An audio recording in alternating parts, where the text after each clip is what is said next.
సారథ్యంలో వానర సైన్యంతో విజృంభిస్తూ లక్ష్మణస్వామి తనతో పోరాటం చేస్తున్న రావణుడి కుమారుడు ఇంద్రజిత్ తలని బాణంతో ఒక్క వేటుతో వేరు చేశాడు.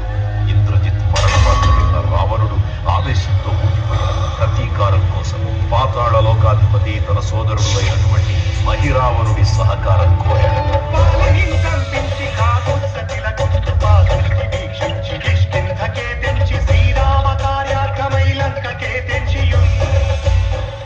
ఆ జీవి మకరధ్వజుడు అనే తన పుత్రుడు మహాసముద్రాన్ని దాటుతున్నది నీటిలో పడ్డన స్వేదబిందు ఒక మొసలి గ్రహించడం వల్ల జన్మించాడని తెలుసుకొని ఆశ్చర్యపోతారు హనుమంతుడు.